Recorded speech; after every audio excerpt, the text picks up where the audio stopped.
Hello everybody and welcome to Magic at the Movies, episode 4, the official podcast of As Yet Untitled, where we talk all things movies, TV shows, and whatever takes our fancy that week. I am your host, Joe, and alongside me as always is my co-host, Robert. Say hello, Robert. Hello everybody. You're not going to do the bit, are you? Oh, down There we down go. the road. Sorry, I really messed that up. It would have been so good. It would have been a thing. Everyone was like, "Oh, now everyone's in." If you started with it, everyone's like, "In." We know what we're doing now. Oops. But there we go. You could put my mic check in. Could add that. I deleted the mic check because it was a mic check. We can't put them out. Never mind. Silly. Just sorry, imagine that everybody. he started with it. Yeah. And then we'll be fine. Also, imagine that my voice is as good as Catherine Hahn and Patti LuPone's, and then that would have been even better. They're not. Anyway, our main topic for today this week is going to be Robert has come up with the topic for this week, and it is guilty pleasures. Yes. Film and TV guilty pleasures that you may or may not want to own up to. Yes. If you believe in such things as a guilty pleasure. Mm-hmm. But first off, we're going to do the recurring segment that we start off every week with. We can say that now because we've done 4 of these. Exactly, that's mad, isn't it? It is what you've been up to. Da-da. We talk about the stuff that we've been up to in the past week that has gone.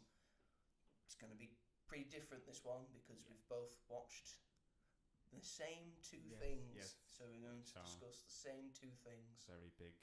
Same 3 things. Same 3 things. What's the 3rd thing? Penguin? Yes, same 3 things that we have watched this week. Shall we start with the Penguin? Yeah. Why not? Shall we start with the Good place to Penguin? start. Alright, so first episode of the Penguin has been released, and as of recording, the only one. Yes. Not too sure when the second one is available for viewing. In America it will be on Sunday night, but that usually means that we get it the next day, so we'll probably get it on Monday. Okie dokie. What do you think? I really liked it. I liked it a lot. The trailers didn't wow me, I have to admit. When they announced the show, I was like, why they just do the Batman 2? Like, no one's that interested. But I was like, I'm not a huge fan of like gangster mafia, crime boss sort of shows. It's just not my thing. And I was really worried that it was just gonna be really dull and just because in the Batman film it's great, but it's because the Penguin isn't the main character in that. So I was really worried how he would be, and I was so surprised that it's got so much personality and it's darkly comedic, and Colin Farrell is just even better than he even was in the Batman, and even that was hard to top. And there are great new characters that have already been introduced, and we've only seen an hour of the show so far, and I was just really entertained by it. And it took me maybe I'd say 10 minutes to fully get into it, because the first 10 minutes is just him having a conversation with, I think it's one of Falcone's it's Falcone's son. Falcone's son, that's it. And that I kind of zoned out. I was like, please don't let it be like this all the way through. And then it wasn't. From that point, it took off and it never looked back. And I was shocked. There's many shocking moments in it, especially the end, which was brilliant. But yeah, I really, really liked it. How about you, Joseph? I think the show definitely harkens back to a time of earlier prestige TV, The Sopranos. I feel it's got a very Sopranos vibe to it. I say that, I've never seen The Sopranos. What do I know? We all know what you mean. As a big comic book fan, I think this is very good for the character of the Penguin, who's not really got much in terms of an accurate portrayal in media. You could say the show Gotham, but that's not exclusively about the Penguin. I think this show very much shows the side of who the Penguin really is. like he's sneaky and he always gets the job done. He's always like one step ahead of everyone else, even though you don't really think that much of him because of the way he looks, and he's been overlooked his entire life. Yeah. Because of how he looks. Also, he looks like that guy from Come Fly With Me. And now you know you can't unsee it. Oh my gosh. Oh. But no, it's got a sort of dark humour to it, which I enjoyed. It still feels like it's in the world of the Batman film. Like it's only take place only like a week after the film finishes. So Gotham's like still flooded, and Penguin's making a play to be the main man in Gotham, which I assume will happen. Yeah, Most of the time he is the main mobster. Yeah. I thought Colin Farrell. You can't tell it's Colin Farrell, and that's the beauty of the role. It's brilliant. And of the makeup and prosthetics, and of the performance. Yeah. Or if he doesn't get nominated for an Emmy, he should. Year, that'll just be ridiculous. Because the performance is it's top notch as well. I'm excited for an episode 2. Yes. I am sort of ashamed of being a comic book fan because let me explain. Okay. Because we could have got this, but we could have got this earlier. This kind of show earlier, but Warner Brothers needed to have an intellectual property attached to it to give it any sort of money. Yeah.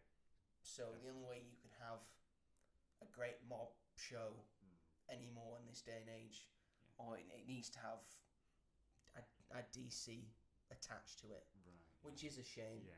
But nevertheless, it's an incredible show. Yeah, it's worked out for the best, and I think genuinely, this is my opinion, that Matt Reeves we should just be in his world for a while. I don't think James Gunn needs to come in and change everything up. Like at this point, I don't understand why we have to have it's this universe and then it's this. Why? The Batman was so good and was loved by basically every person that saw it and that was a Batman fan because it got it so right, like how dark it was and the tone and the feel of it. It got the character right. Yeah, exactly. And it's just bizarre to me that we're like, okay, so that's this, because they've named it this is world this, and even that's separate from the world that Joker's in. Yeah.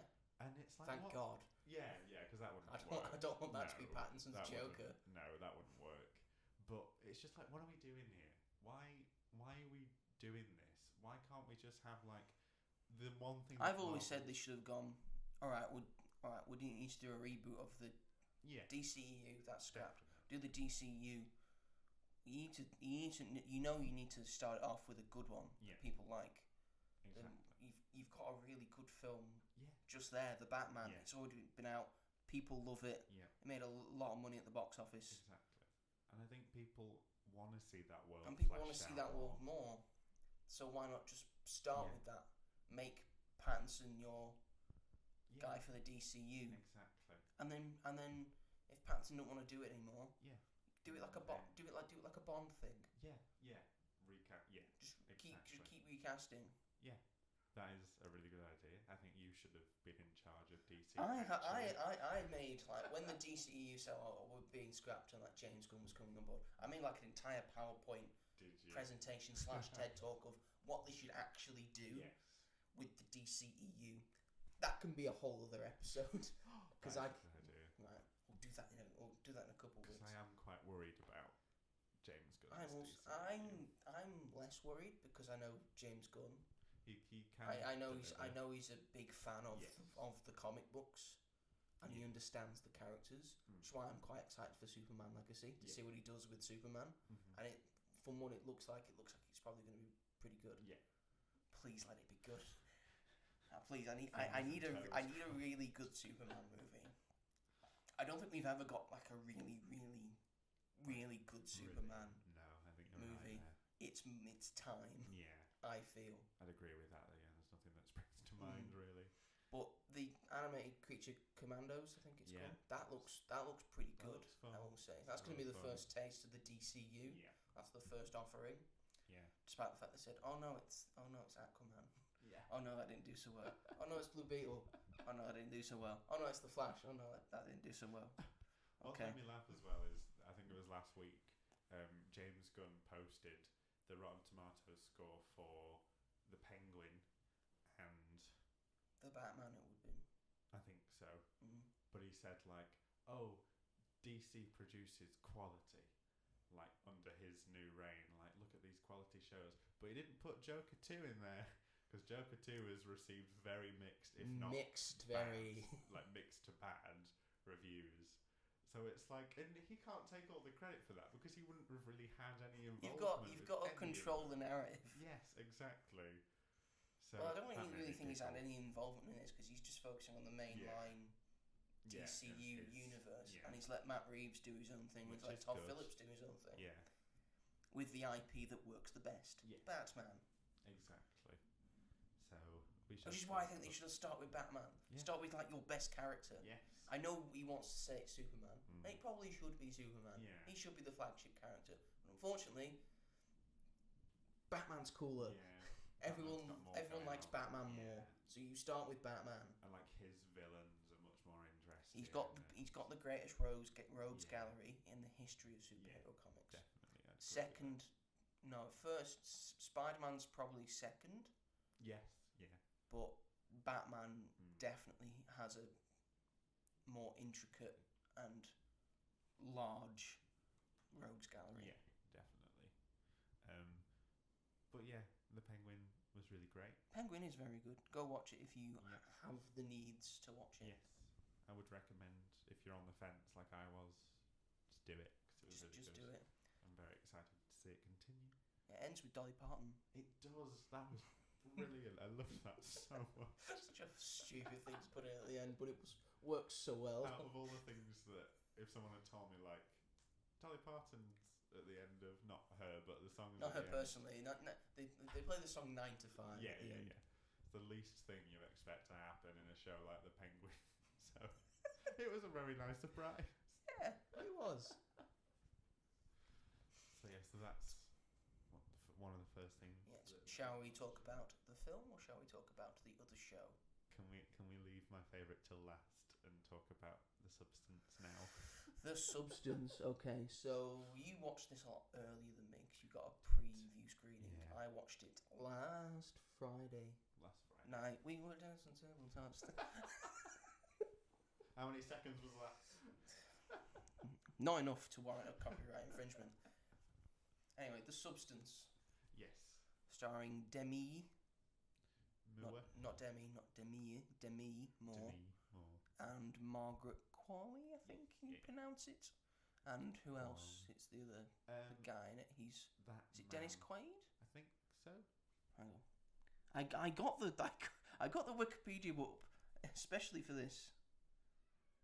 It is Dennis Quaid. It is, Yes, Yeah, he's the guy from The Parent Trap, isn't he? he is. Yes, he's known for Breaking Away, The Right Stuff, The Big Easy, Great Balls of Fire, Dragonheart, The Parent Trap, Yeah.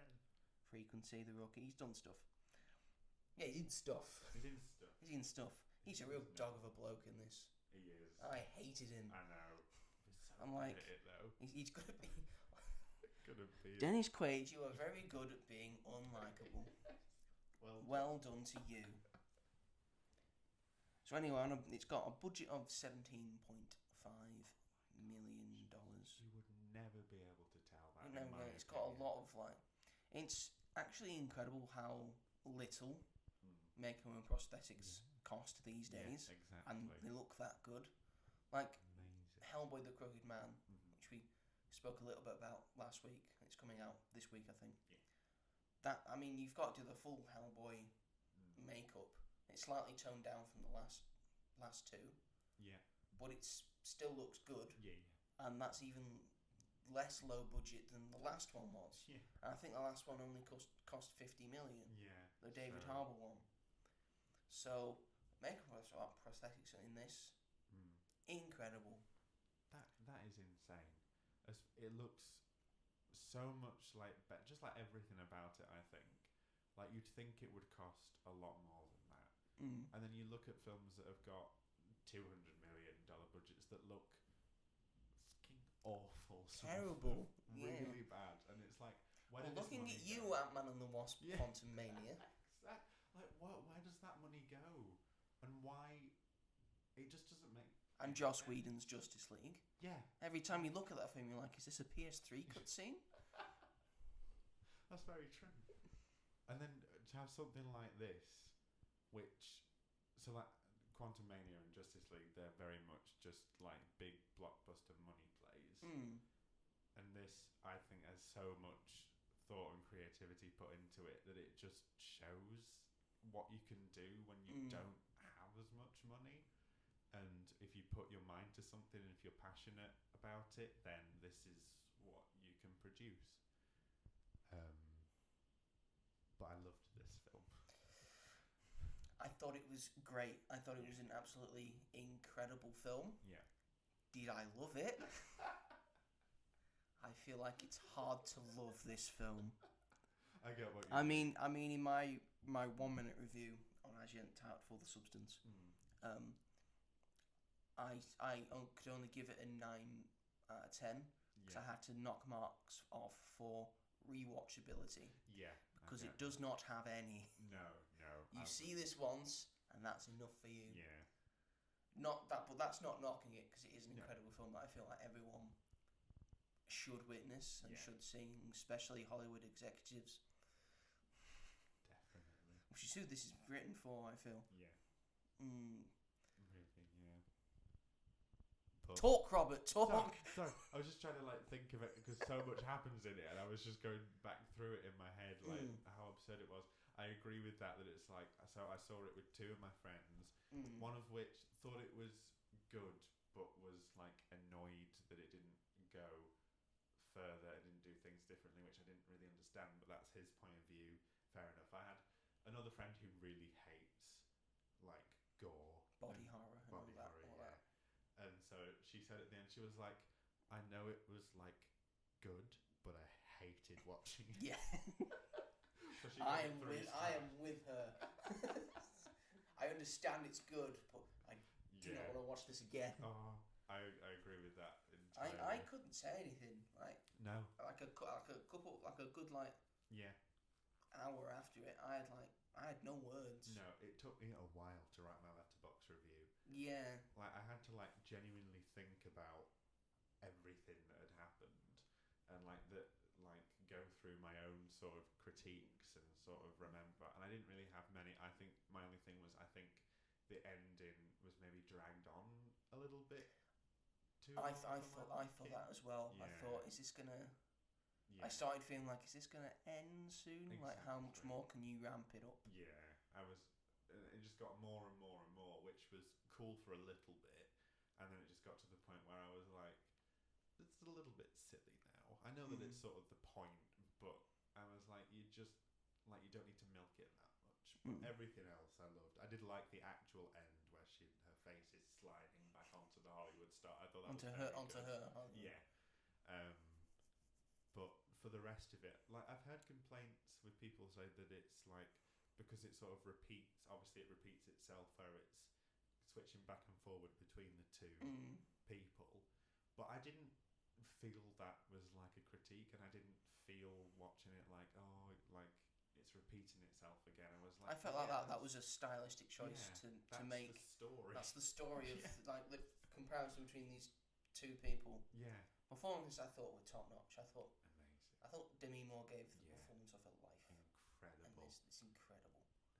Yeah, I didn't have words for her performance. Right, shall we get into the overall spoilers of the film?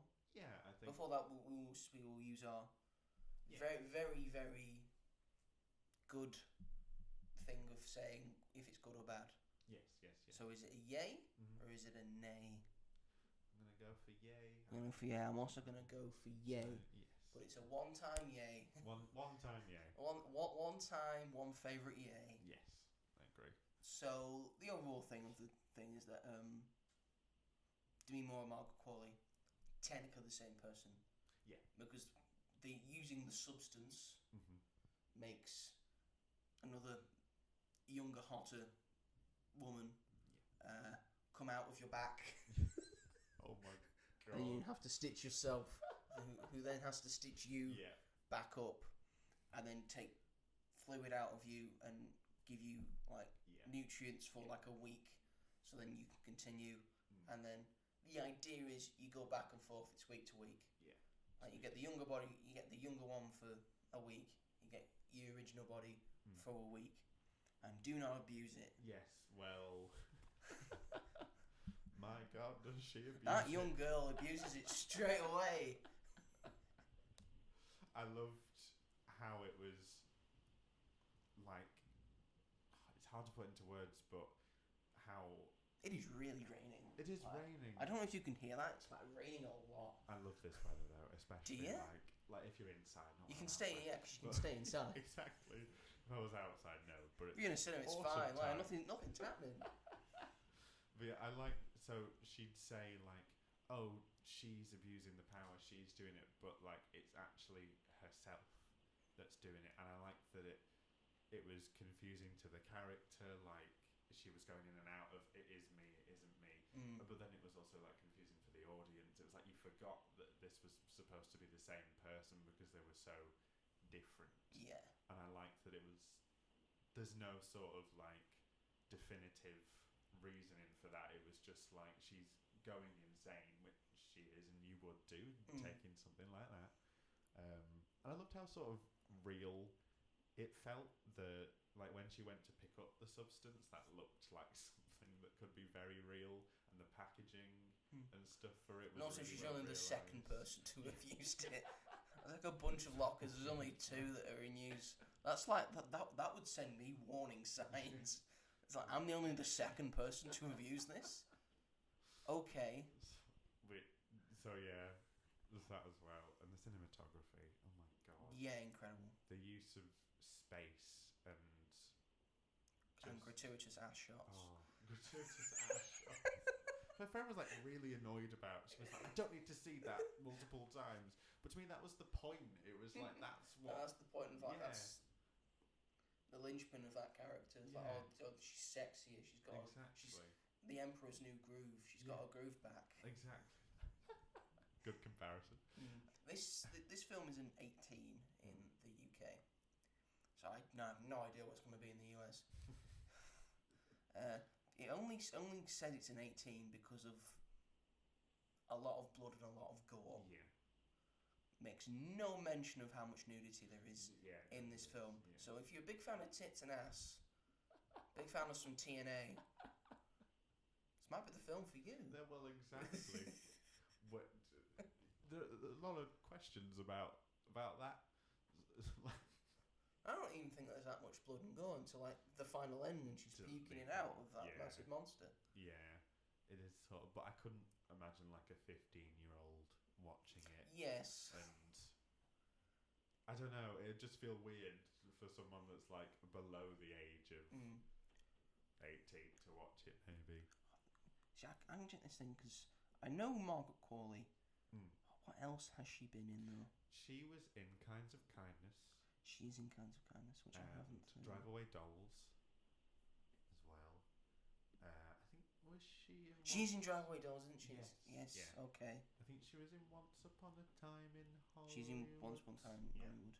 And I think that's all I know her from. She's in Poor Things, apparently. Oh, I think she's like Bella's sort of replacement near the end. She is, isn't she? Yeah. Well, she's obviously going into the spotlight right now because she's having one hell of a 2024. Drive Away Dolls, Kinds of Kindness, The Substance, I've got to and say, technically Poor Things. I wasn't that impressed with the performance in Drive Away Dolls. I thought she was great in it. It's fair, but I thought like Kinds of Kindness she was really good, and then this I thought she was incredible. She's currently filming in Happy Gilmore 2. Oh, that's a very different project from the last few that she's done. I watched that quite recently, actually. I really liked it. I'd never The seen original it Happy before. Gilmore, yeah, it it's was good, really isn't it? funny. But anyway, The substance. that's a sidetrack. Okay, so the film ends Mm-hmm. by the substance has been abused too much. Yeah. The younger version, Margaret Qualley version, has taken too much fluid out of Demi Moore. Yep. And it's taken her looks away, and now she looks like essentially the evil queen from Snow White and the Seven Dwarfs. At the end, not the original version. So Demi Moore is very angry about this, Yeah. and so decides to that she's going to terminate the younger version. She stops halfway through, Yeah. and then tries to switch them again, and in doing so, they end up living at the same time. Yeah, which is mad. Which is mad. It's like, oh, is that how it's going to end? Yeah. No. Nope. The younger version figures out that the older version tried to kill her. Yeah. So therefore, very brutally murders Demi Moore. Yeah. Oh my gosh, that whole Very sequence. brutally. But now, because there's no main Yeah. original to sustain the new starts breaking down. Yeah. Her teeth fall out. Her two front teeth as well. You can't really hide that. Yeah. Right before she's about to host. Before she's about to host the New Year's Eve program. So. How do we describe this? Yes. So the new version decides that she can just take the original thing that you have for the substance, which is a one-time use. Yeah. They say that explicitly. It's a one-time use. So us, the audience, because we're all stupid, know that this ain't gonna go well. So, same thing sort of happens. Yeah. It rips open a hole in the back of Margaret Qualley, and what we witness out comes is just a monster. Yeah. That has Demi Moore's face on the back of it. And it's just like an amalgamation of just weird parts because it doesn't know what to do anymore. And it gives up, it starts spewing out blood. All over. On an audience of people. This goes on for a while. Quite a while. And then eventually it gives up the ghost and just explodes. It does explode. There is an explosion. Yeah, there is. If you notice, there's a bit of an explosion collapse into things. Yeah. So there we go. So and that's not a happy ending. No, very much not. But a very good sort of testament to ageism, especially in Hollywood. A very damning look at ageism in Hollywood, which is it doesn't really hide that. It's very much on the nose. This is what this film is about. And also sort of the abuse of like drugs and cosmetics, which are being advertised like look younger, look like this, look like that, and then sort of the obsession with that can sometimes come with it, and always having to be perceived as young and it's very very poignant of where the film is set. Which I believe is near what is known as Silicon Valley. Right, yeah. So, that makes sense. There you go. So yeah, just really great all around. Yeah, I would say watch it. Yep. But you don't have to watch it again, don't worry. No. You won't want to watch it again, unless you're a masochist. That's very solid. That's very solid. But the substance, a yay. And now, we get on to the thing that Robert has probably wanted to talk about all this time, because Marvel Studios, in their new branch of Marvel Television, have given us a new show that we are now 3 episodes into. It is called Agatha All Along. And I would say that going into it, not a lot of people were excited. No, probably not. Because people were like, well, why are you doing this? Yeah. But I feel the only thing you have to watch to get what this is WandaVision. I feel a lot of people have watched WandaVision because it was the first Marvel TV thing, so I think a lot of people have watched it. That's the only thing you need going into this. And it rules, man.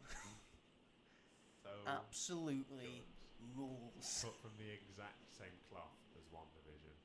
Very much so. Just directly, basically where we left off in a way with Agatha. Yeah. This phone is my wallpaper. This show is the wallpaper on my phone. I'm showing. He's Joe, showing you me guys right can't now. see. Yes. Remember, it's an audio medium. Yes, yes. Robert. I have to remember that. I love this show very, very much. I was very excited about it when it was announced because Agatha was a character that everyone loved. I don't know a person that doesn't like. She really Agatha. made an impact and name for herself in the couple of episodes that you fully saw her. Exactly. Everyone's like that. She is just my queen. Yeah. She is the greatest thing. She has such pizzazz. Yeah. And Catherine Hahn is just one of the greatest gifts to humanity. Definitely. She's incredible. She was You may have seen her in Step Brothers. Yes. Well, she's very different. She's well, in a way. In a way, she's different. Oh, but no, I'm glad this is like her true big thing. She deserves this. Very much so. She was a massive part of WandaVision, and I feel like a large part of its success, obviously Wanda, but without her it wouldn't have been the same. And her performance and what she brought to it, and how many layers it has, and that's just carried straight over into the first 3 episodes that we've seen, and probably all the way through. Let's be honest. But she is one thing. So in the first episode, she is like, it's the mayor of Easttown, but it's like Agnes of Westview. She's still sort of and they have like a big opening credits of this made up thing. It so still funny. Feels very the first few episodes of WandaVision. Which is so great. And the thing is, she's stuck in a Wanda's spell, despite the fact that Wanda's dead, quotation marks. She's not, is she? Not dead. Being buried under something, or being thrown off a waterfall or a cliff. Yeah. Don't trust it. You're not dead, and you never will be. Nope. But at this point in time, everyone assumes that the Scarlet Witch is no more. Yeah. And Agatha has just been stuck in this spell where she thinks she's Agnes still. Yeah. As she was put at the end of WandaVision, and now she thinks she's in a detective story. Yeah. And I think what they said is that the neighbours are playing up to it. Yeah. Yeah, they are, because they've seen her as this character, because she's still. Yeah, she will have been, because she's got a fake car in her house that she gets in every time she pretends to drive, which she mistakenly does in, is it episode 2? Episode 2, yeah. But what's so great about that scene is that at first I was like, there's something off about the performance, but like it took me like 5 seconds, and it was like, that is not Catherine Hahn playing like a detective, that is Catherine Hahn playing Agatha as playing a detective. Yeah. And I just thought that was brilliant. I was like, what do you have to do in your mind to be able to like get to that and to do it so well? Like, it made so much sense when I realised that it's just, she's so brilliant, and then she like fully becomes herself again, and is just the most hilarious. I can't even describe, genuinely, the amount of love I have for this show and her, and just, it's what I know a lot of people weren't looking forward to it, because in terms of the MCU, it's not really going to grow. It's not going to do much. No. Well, we'll see. We've got a few more episodes to go. Yeah. What's it, 8 episodes we're getting? 9. We're getting 9 episodes. Wow. An odd number. Yes. Incredible. It's because that's what WandaVision was. So it was 9, wasn't it? Carrying that on. But I think like fans of WandaVision, like, this is doing a lot for that corner. I feel like this will be a big thing for big fans of WandaVision. Although if you have been watching Marvel stuff, I'd still say give it a watch. Give it a watch. If you like Wanda, then this is a continuation of like, not her story, but characters within her story, and she is still, her presence is still very much there. She's talked about, she's referenced, there are mysteries. She's very much important to it. Yes, exactly. Exactly. I feel like she'll become more important Yeah. later on. Yeah. Quite possibly, because it's very much her realm of Yeah. stuff. Definitely. And this is what we want the Marvel Studios to do. Yeah. Because they are technically a film studio. So don't do the same thing all the time. Do different stuff. Like Guardians of the Galaxy was a different thing. Yeah. And that's why it succeeded. Thor Ragnarok is loved by people because it did something Yeah. different with it. Made it more of a comedy. Made it more like a full-blown comedy. Yeah. Still had the MCU stuff in it. People like Werewolf by Night because it's like a short little special presentation of a sort of horror thing. Yeah. And I think people are gonna like this a lot because it's sort of like a musical, whimsical sort of thing. You can't get that song stuck out of your head. Oh my god. For example, I've listened to it at least like 5 to 10 times every day since I Every watched day. the episode. every day. I love it so much, and it's from the songwriters of Frozen and Frozen 2 as well, so that helps because I love those films and that music a lot as well, and obviously WandaVision as well. They wrote the music for WandaVision, so it very much carries on after that. But it's just like these. I don't even know how to describe it because it's just everything I wanted. We were talking about this yesterday, but you said that when you were watching it, you were thinking like, this is rock. This show. When I was watching it, I was like, this show has been made specifically for Robert. I don't know how they found out what Robert really wanted from the MCU, but nevertheless, they've given it him. Oh, I really like Aubrey Plaza in this as well. She's so in that first episode. Like, and if she is going to be in the rest of it, but if she wasn't, then she'd still be like one of the best parts. She'd still be iconic, and she's iconic in this. So great. Good God, that sexual tension was off the scale.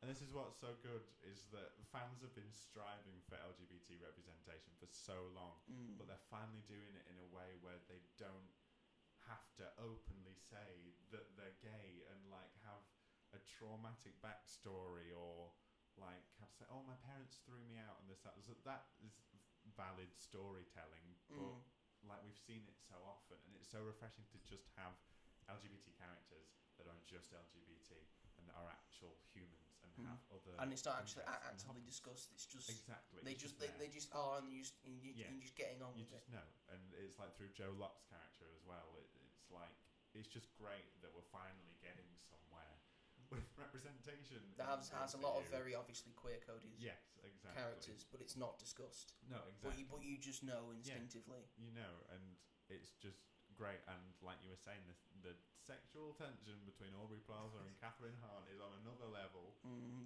You could cut it with a knife. Like what other like characters in the MCU like have that? Like no. That aggressive sexual tension. No. The Hulk and Black Widow. Could say that's quite. I mean, it's the Hulk at the end of the day. It is aggressive. End of the that's day. True.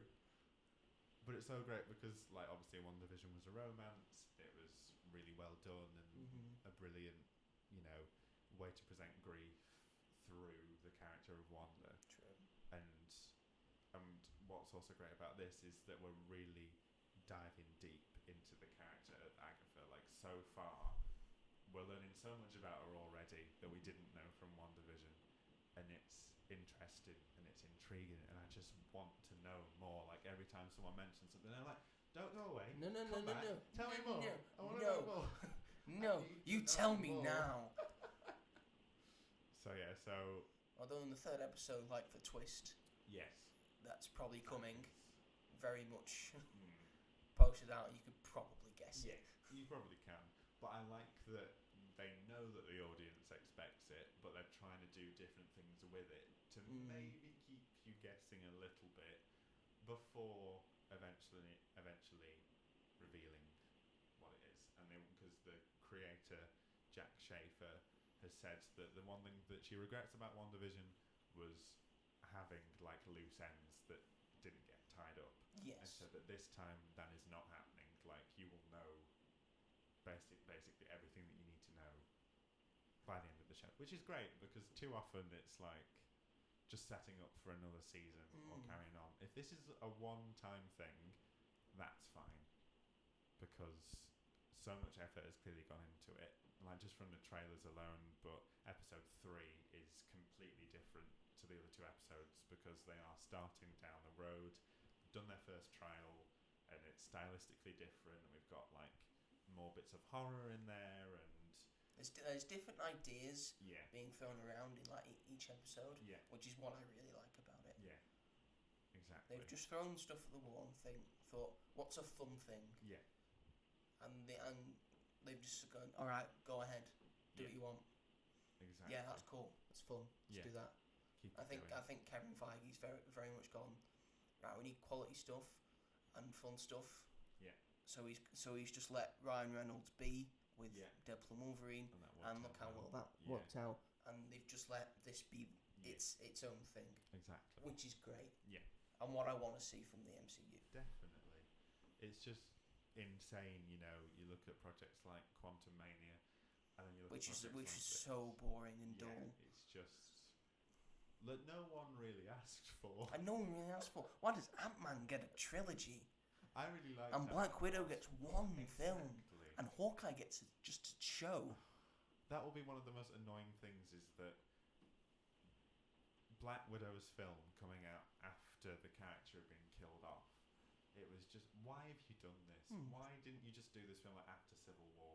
In 2017. Yeah, and it would have done really well. Well, Florence Pugh wasn't big then, was she? She wasn't, but that would have made her like, you know, bigger. Mm-hmm. And like she was like, people like knew about her at the time, but like I think Black Widow did a lot to sort of boost her career a little bit more. It did, yeah. Because it is, you know, blockbuster and whatnot. And Thunderbolts trailer looked good, doesn't it? I'm very excited for Thunderbolts. I'm so happy that she's leading the team. Yeah, asterisk. What's the asterisk for? We don't know. Don't know. But it's a fun idea. I think it's going to be because it's Thunderbolts asterisk, but it's technically Dark Avengers. I think that's what they're going for. Okay, that'd be really funny and cool and meta and self-aware. Of the comics. Yes, yeah. I'm very excited for that. Yeah. I'm excited for the new stuff coming out. Like Thunderbolts, I think, will be different to this. Yeah. And I think Thunderbolts will also be different to Captain America, which I think is going more along the lines of how the Captain America films have gone. Which is good. Which I think everyone likes, like the spy espionage stuff thing, and to have more Hulk. I think people wanted more Hulk, so that's sort of more Hulk. I think also Marvel are waiting for the rights to the Hulk to come back to them, because they're still currently with Universal, but not for long. It's going to expire very quickly. I heard there's like a Wolverine versus Hulk movie talks about, which I don't want. No, okay. But it would be fun. Yeah, it would. It would be fun. But there's a Hulk versus Wolverine animated thing that you can watch, and that's really good. Just go watch it. If they were going to do a Hulk film, I'd like for them to do like a sort of thing on a run called the Immortal Hulk. Oh, I've not heard of that. A lot of people want them to do Planet Hulk and World War Hulk, and they sort of did Planet Hulk with Ragnarok. Yeah. Because they're trying to get around, because they can't really do a Hulk solo movie. No. So let's do it in sort of other people's things. Yeah. I think World War Hulk, I don't think there's a way that you could probably do that at that point, because he's still sort of the Professor Hulk. Yeah. But there's a way that you could do the Immortal Hulk, which is like, it goes back to the bestial side, and the Hulk starts taking over more of Banner's psyche, and the idea that it's sort of a curse because the Hulk can't let Bruce Banner die, which is the idea of the comic run, which is why it's called the Immortal Hulk, because he can't die. And it harkens back to that bit in Avengers Assemble where he said he tried to shoot himself, and the Hulk wouldn't let him die, which is what happens in the comics. The Hulk can't die, which means Bruce Banner can't die. So I think that would be an interesting story that you could tell in the future. And of course they've got interesting stuff coming in the future. We're getting the Spider-Man 4. It's got a new director, which I think that means Kevin Feige's won the battle, and we may get a more grounded Spider-Man story that might have something to do with the Kingpin. We're getting Daredevil Born Again, which will be like the Netflix show, I think, which is a good thing. So that's even more difference to it, and more grounded stuff, and more like sort of violent stuff. And it's also going to have the Punisher in it as well, like reintroducing these characters into the MCU, and then we'll have the big ones the Avengers ones. Yeah. So a lot of difference going on in the MCU. I Yeah. think it's got a bright It's a future. good It had a roster. bad couple of years, I think, but I think they're doing alright. And Agatha all along, It's, perfect example of doing different and good stuff. yeah. Rant over. Yes. That's fair enough. Like, they are changing for the better now. They are realising that people haven't been that happy with a lot. Too much stuff. Yeah, a lot more than usual. So they are very much changing their ways, and that is great to see, especially through this show. And like Deadpool and Wolverine and stuff is very much letting the creatives. Quality over quantity is what you want. Exactly. So yeah, but Agatha all along, love very much. Give it a watch. Yes. It's one of the best things on Disney Plus right now. Definitely. I would say it's still got like 5-6 more weeks of it left. Yeah. Which So is that's great. gonna keep me alive each week. It's gonna, like, every week. That's what I'm gonna be thinking about. If I'm having a bad week, I'm like, I've got Agatha on Thursday. Agatha on Thursday. Agatha on Thursday. We're gonna be fine. I'm still not caught up with the Rings of Power. Anyway, shall we get on to our main topic of today? What is our main topic today, Robert? So, we're going to be talking about some guilty pleasures. Now, guilty pleasures in quotation marks, which I am doing, because you don't have to feel guilty to find enjoyment in films that most people do not. I don't think there's such a thing as a guilty No. pleasure. I think just like what you like, no judgment. Exactly. That's when it comes to films. Don't just go out and murder people. Exactly. That's just a disclaimer. I feel. Yeah. At the end of the day, it doesn't matter. If your what the favorite, if you person said, is. if you say to me your favorite film is The Human Centipede, I'm probably going to stay like 100 yards away from you. Each to their own. Each to their own, we'll but you're probably not my kind of person. Probably not. But what we sort of mean by guilty pleasure is films that aren't beloved by many people or aren't necessarily critically acclaimed that you really love. Anyway, it might not be because you think it's like a well-crafted film or anything, but it's like the amount of enjoyment that you get from it that just makes you love it. So we're not feeling guilty about these. I'm not feeling. I'm sort of feeling guilty. Oh, I think you should start us off with that. Do I have to? I don't have as many as you. Pretty please. Fine. I'll start with like the least guilty on, and then I'll work my way up. All right. So,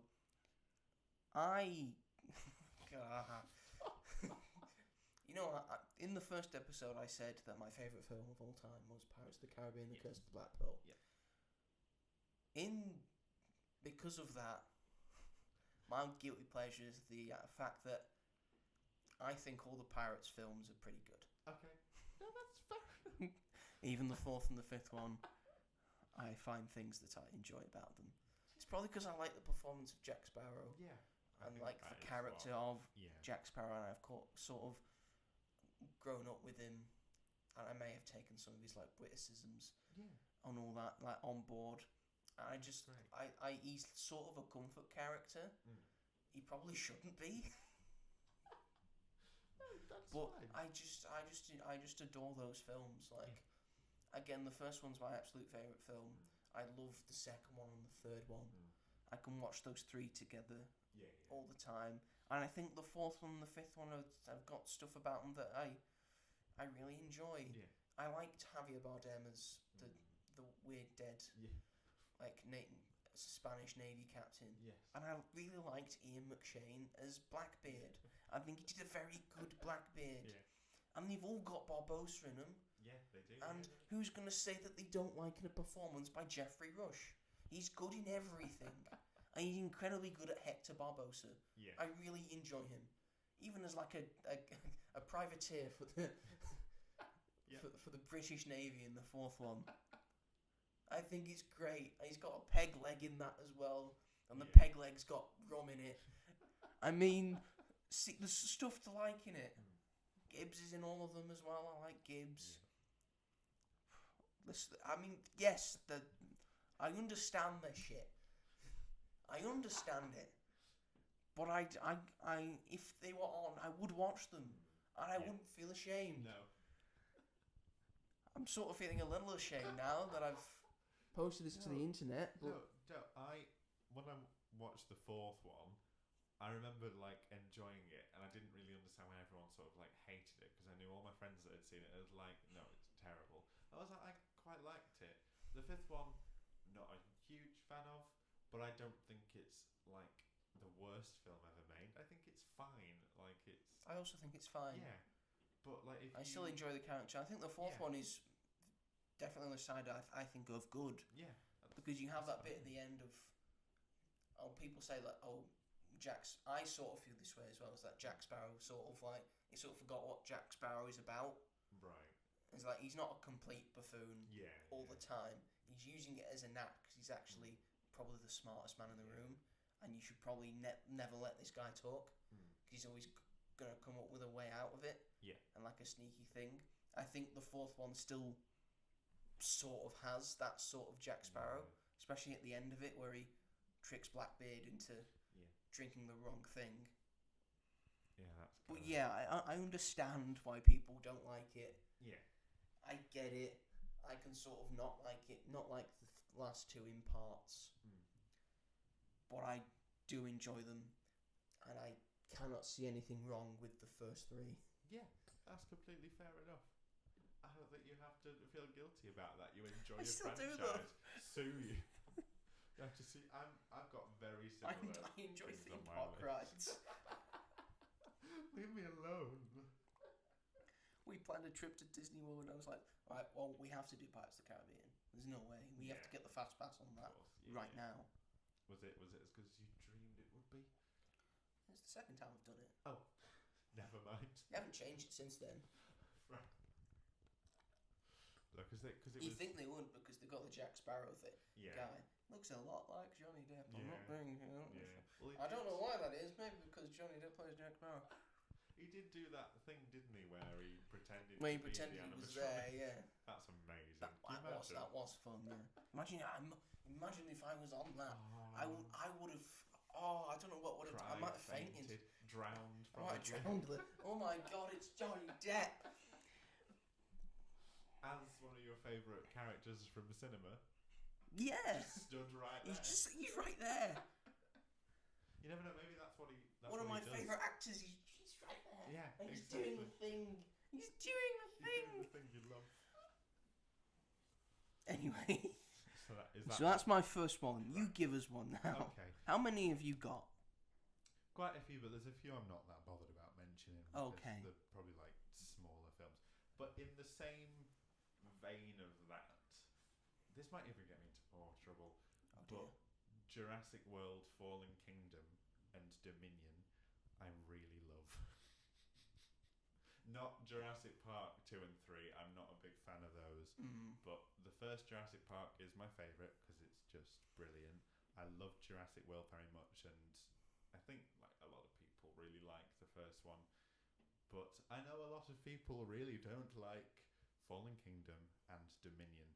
So I like what Jurassic World was my introduction to the Jurassic Park world.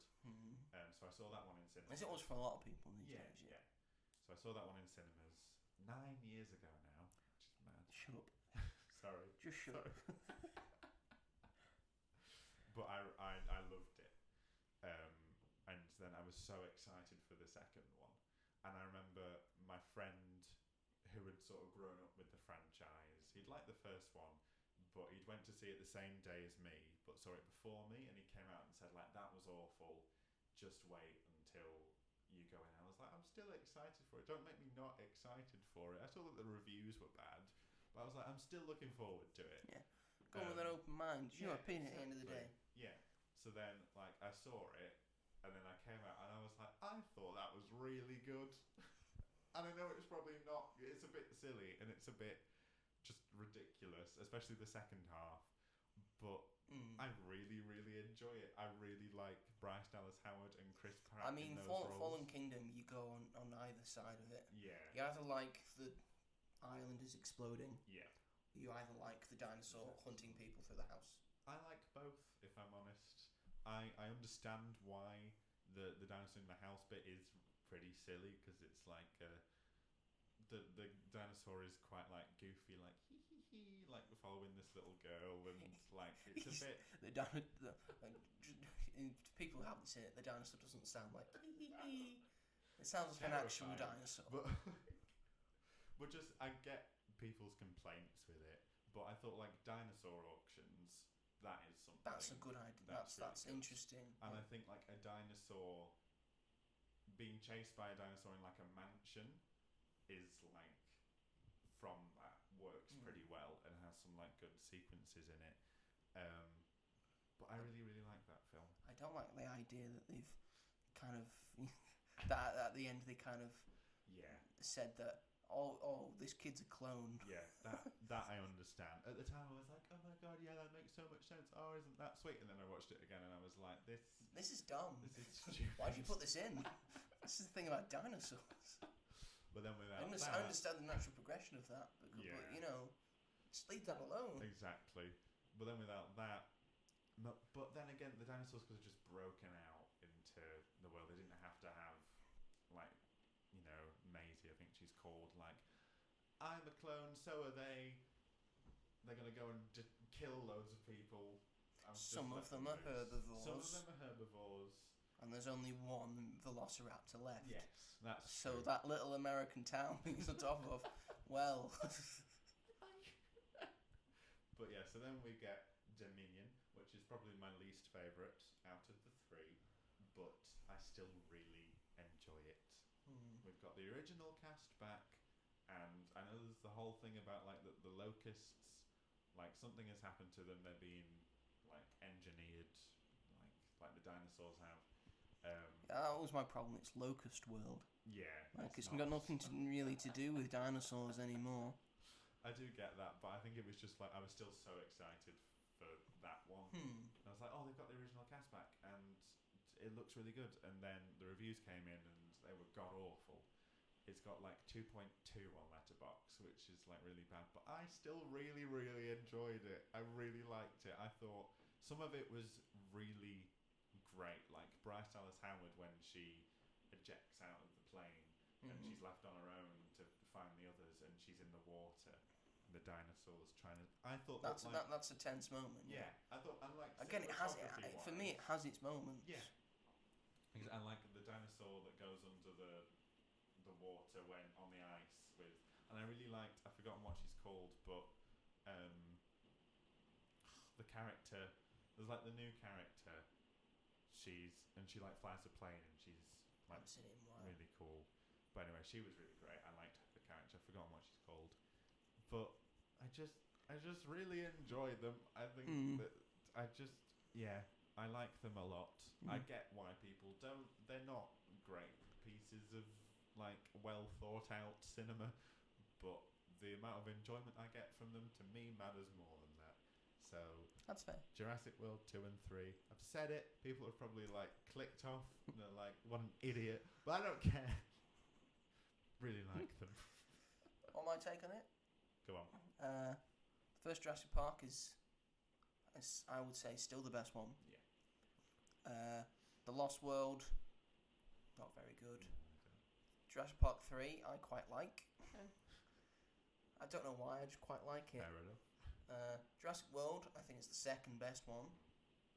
I do like Jurassic World because I think it feels like the first one and understands what the first one got right. Exactly. You just have a theme park and it's basically an escalation of what the first one would have been. Yeah. It's like imagine this happened but with a lot of people there. Yeah. When it was an actual open theme park. Yeah. Fallen Kingdom I can take or leave. Dominion I didn't think was very good. That's fine. One, because it should be called Locust World Dominion. It's not really about dinosaurs anymore. Yeah. And because there's too many people. Yeah. You have Chris Pratt and Bryce Dallas Howard, and they've got a bunch of new friends, and you've also got all the original cast. Yeah. Like that's too many people in a car. Yeah. Okay. You should have killed off some of them. Yeah, I get that. You should have killed off Chris Pratt. Yeah. Because and by the third one, I was sick of Chris Pratt doing the Force on all the dinosaurs. Oh, that works with every dinosaur, does it, Chris? I think that's okay. Everyone upstaged Chris Pratt in that film. I think in the last one, I think like I forgot that he was like supposed to be the main character, because everyone else, it was like cool to see the original characters and where they were sort of at. And I think Bryce Dallas Howard does a lot of the heavy lifting. I feel like the Jurassic Park films never really had a main character. No, not really. I feel like the dinosaurs have always should have taken centre stage, and rather than all of the people are reacting to that. I think that's what worked about the first one. The main attraction was the T-Rex. Yeah. That's why it had like a big thing at the end. Yeah. Was that you trying to roar? Yes, I did it very well. Off camera. Oh man, that's why you can't quite hear it, folks. It's really good. He's just doing it from a long way away. See, he gets it. I understand what you're doing. But yeah, that's probably one of my biggest. It's one of your biggest guilty pleasures. I haven't got to the others yet. Quotation marks. Oh gosh. Go on, hit us with another one, Joe. I quite like The Cat in the Hat. I agree with this one. I think it's sort of funny. Yeah. And it's coming from like a rose-tinted glasses sort of viewpoint. But I have grown up with The Cat in the Hat. And Mike Myers, of course. I know he wasn't a great person on set. No. Well, As he never is. No. He's not a great person, he's Mike Myers. Although, please, Shrek 5. It's the same thing as what people do with James Corden. Like, oh, I hate James Corden. Yeah. But please finish Gavin and Stacey. Very true. After this, everyone's going to just keep hating James Corden. Yeah. Poor James Corden. But, you know, he just shouldn't be mean at, Well, exactly. dining staff. That's all I'm saying. But The Cat in the Hat, the thing is, I find most guilty about this is that I can enjoy it sober.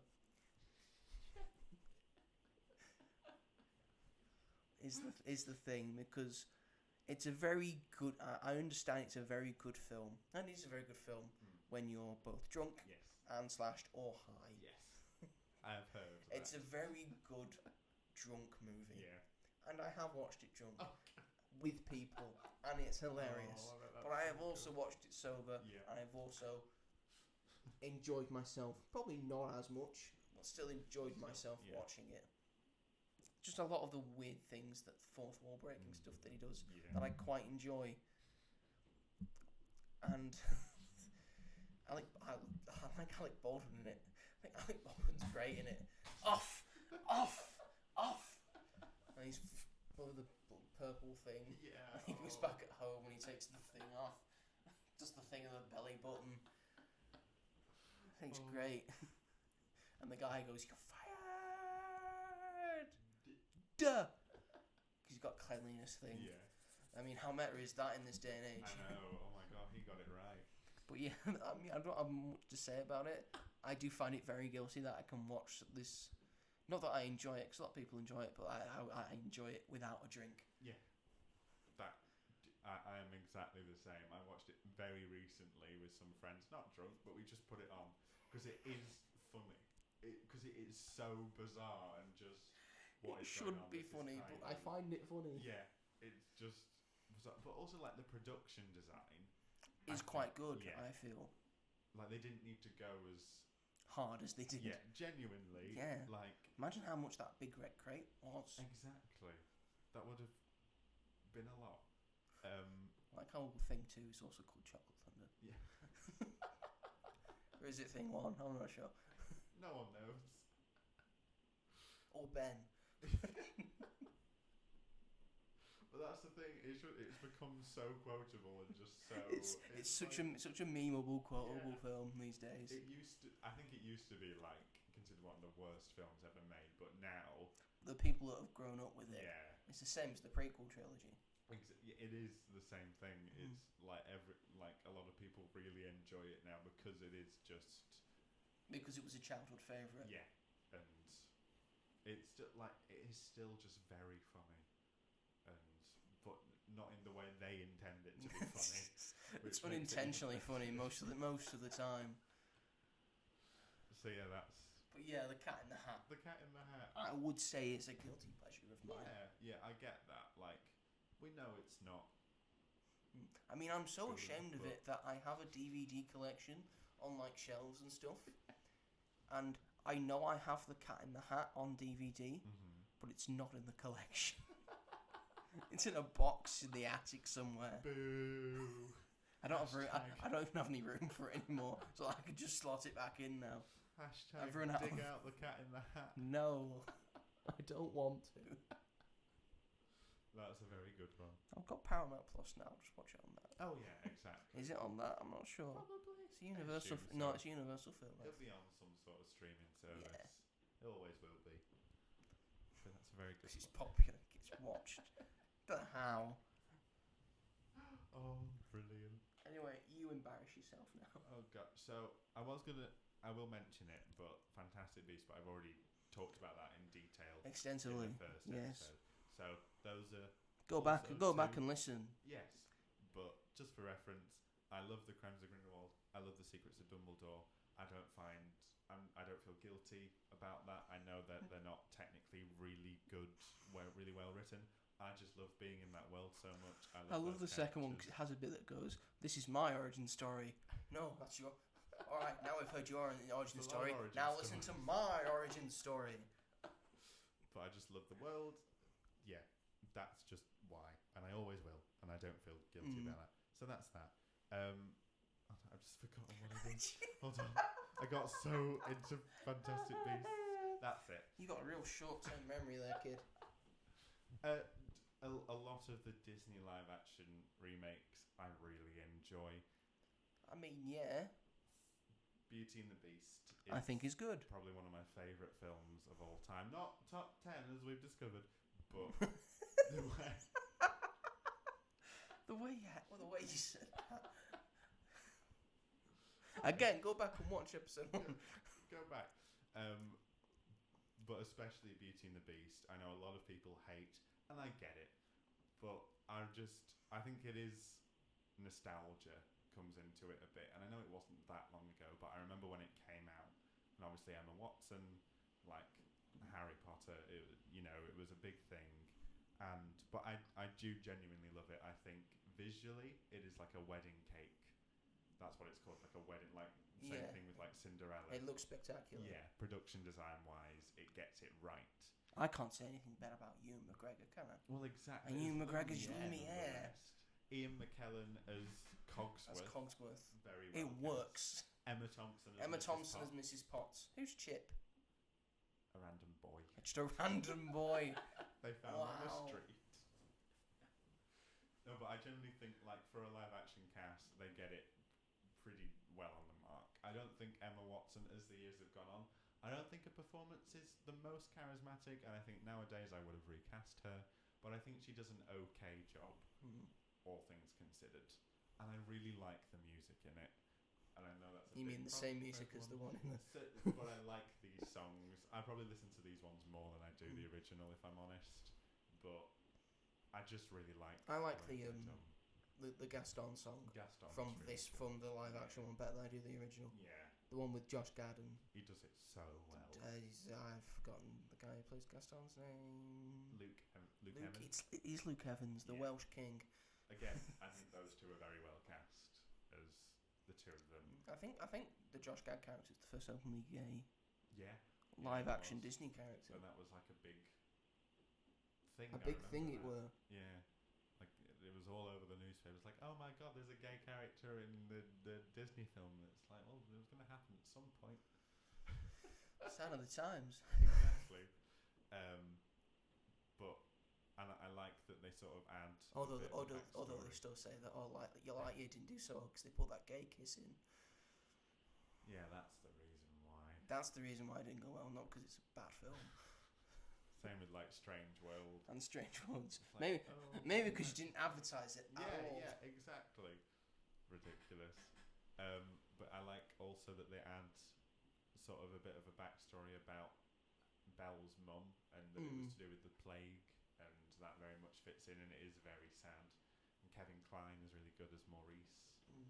I just really love it. It gives a lot of memories. A lot of the times when I watch it, I get very emotional emotional, and I don't really Yeah. know why. It just takes me back. I also, in high school, I played the Beast in our production. It You was poor thing. year 11. I loved it. It was the wig and everything was terrible, Yeah. but apart from that, but like that's what I watched at that time. When I watch it now, it reminds me of that, and I did it with like one of my closest friends.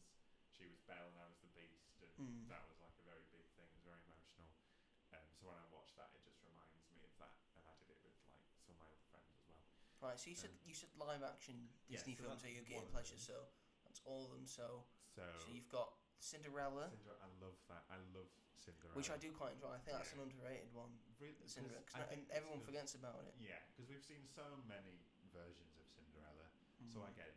But this one is really, really good. Mm. Like the way that they tell it, and Kate Blanchett as the stepmother is incredible. I would love it. So I love Cinderella 3. So the Disney sequels.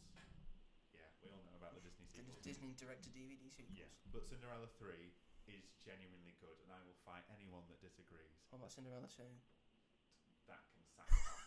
That is 3 short stories into a film like most stupid. Cinderella 3 is where it's at. The stepmother gets the fairy godmother's wand and turns back time so that Anastasia is the one that fits the slipper. And it's so good. And I'm like, if they did a sequel, a live action sequel to Cinderella, and Kate Blanchett with like the green, it would have been very Hella, but like with the green magic, and it would have been really good because it gets quite dark as well. So yeah, so Cinderella, Maleficent, and Maleficent 2. Okay, I suppose they count. In a way, They're sort of the first They're one sort of prequels. redoes the story of the first one. Not prequels, like Yeah. are you counting Alice in Wonderland and Alice Through the Looking Glass? They were marketed as that, Live action ones. Yeah. especially Alice in Wonderland. But like Maleficent is like her origin story and like redoes the events of Sleeping Beauty. I mean, yeah. By the way, if you don't like Disney live action remakes, blame Alice in Wonderland because it made $1 billion at the box if office. you know anyone that went to see that when it came out, blame them. It's their fault. It's their fault for going to that movie. Exactly. Not that it's bad or anything. I think it's all right. Yeah. Just Was was it necessary? Probably not. No. Word's still out. And here we are. And yet here we are. I think we talk about that one enough because we did Tim Burton the other week, didn't we? But I really like Maleficent and its sequel. Again, I know the second one is like not a well-written piece of film, but I loved the first one so much, so I was very excited about that. And Michelle Pfeiffer's the villain in it, and I just really enjoyed it.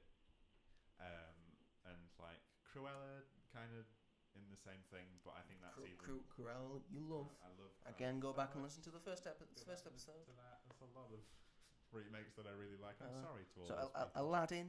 I love Aladdin. Aladdin. I think Aladdin's my favourite live action remake. Really Probably because Aladdin's my favourite animated Disney movie. But I'm trying to think of the others. The Lion King. It's just a carbon copy remake of the original. I think it's fine. And looks worse. Yeah. Because they haven't got any Emotions. or character to them. They're just animals. Yeah. They're doing yeah. As the lines are being fed in. That is very true. I think it's fine. I enjoyed it when I saw it, but I've never watched it since and never wanted to watch it since because I don't need to because I've seen it. Because you've got the original. Exactly. There is a much better version of Dumbo. it. Dumbo, I like. I think I said in the Tim Burton one that I enjoyed it. I get why people don't, but enjoyed it. Jungle Book, I thought was pretty good. Jungle Book's alright. Fleshed out the story a bit more, and Andy Serkis did that one, didn't he? Yeah. He did it really well. Lady and the Tramp. They did a live action version of that. I thought that was Thought alright. it was fun. I quite liked it. Same with Peter Pan and Wendy that came out I haven't seen last that. year. I didn't No know one's things. seen that film. No one has seen that film. No one's seen Lady and the Tramp. No. Jude Law. Because they would, you know why? Because they would straight to Disney Plus. Yep, which goes to show. Which Lady goes and the to Tramp show. is what they put on Disney Plus for its when Disney Plus Came to the UK. Yeah. to try and, but no one watched it even then. Everyone like, The Mandalorian. Watch The Mandalorian. That's what you go with. What everyone was doing. But I liked Peter Pan and Wendy as well. I think they did some quite interesting things with Peter Pan And Wendy. Yes. But like in terms of like the aging and like childhood and growing up and not missing out on your childhood. Pinocchio, probably one of the worst Disney films Get in I've the ever bin. seen. Pinocchio can get That in the was bin. terrible. I've never sat And there that was been quickly forgotten about because Yeah. it came out the same year Good. as Guillermo del Toro's Pinocchio. Exactly. And Guillermo del Toro's Pinocchio is exceptional. Yes, that was incredible. And I remember watching the remake with my mum, and we just were like, "This is really bad." It's just like, I'm really like easy with films. I'm never like heavily critical or anything. But even I was like, I don't like this. This is why. Why does he look the exact same? So when as you him? say all live action, Not all of them. Pinocchio is the exception. no, it's I the exception. enjoy Alice Through the Looking Glass. It is nonsensical bizarreness, but it's okay. I don't have anything against it. The live action Mulan, when I watched it, I enjoyed it. If I watched it again, probably not, because that is a very controversial film for good reason. Many reasons. Many reasons. So if I saw that again, I'd probably like it a lot less, because I think I didn't know as much about it at the time. But it was just because it was like live action Mulan. Like, I really want to watch it. Yeah, there's no music, but hey. Exactly. They get rid of everything you love about Mulan and give us a completely different story, really. And yeah, but so I will does this probably mean you're incredibly excited for Mufasa? I am looking forward to Mufasa just because it's a different story, and that it's got music by Lin-Manuel Miranda. No, we don't need it, but it's there, so I'll watch it. It's on, so I might as well. It's think Christmas it'll time. be You might not be able to watch it. True, but I think that I'll like have to watch works it for because I want to do a Christmas. review on it. 'Cause it's sort of I want to do it my job. You know. Yeah. And then we've got Moana, which I don't want yet. Like the second one. Oh yeah, they're doing a live action one, aren't they?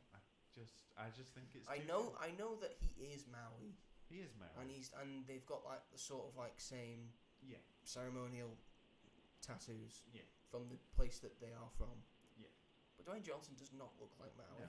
Just, like, he needs the hair. He needs the big hair. Part of Maui is Big his part hair. of Maui's the hair, and I don't care if it's a choice or not, Dwayne. You ain't growing that. No. You have to. He has to have it because people just won't, and it'll just look shit. He needs to be bigger as well. He's not like chiseled Yeah. like a god. Is Maui. Exactly. So it makes him fun. I really don't want it. This is the first time I've genuinely been like, no, we don't need it. Absolutely not. No, thank you. I know I've just said all these really unpopular opinions, and I will probably be hung for treason. It's happening anyway But- because the Rock needs to get his groove back. In terms of Hollywood, We've He got got his Red gr- One. he got his groove back in wrestling this year. Okay, right. Okay. But so he in needs- terms of Hollywood, he's not doing his so way great, is he? back. No, he's not. And I wonder Red why. One's not going to save him. That also looks stupid. I don't like the look of that. And he was pissing in bottles. Yeah. What has happened to him? There was one point where it was like Dwayne Johnson, and now it's like No, it's like Dwayne Dwayne Johnson. Ugh. Everyone has their moment. Yeah. You can't live forever. No. Okay. Do you want to give us another? This is my final guilty pleasure Okay, that's that okay. I could figure out. 3 each is a good. Three each Yeah. is a good one. My biggest guilty pleasure Go on. is a film that I know is shit, and everyone else also knows is shit. Mm-hmm. But it was one of the first films that I remember watching Yeah. and enjoying, because when you're very young, every film is great. And it's Batman and Robin.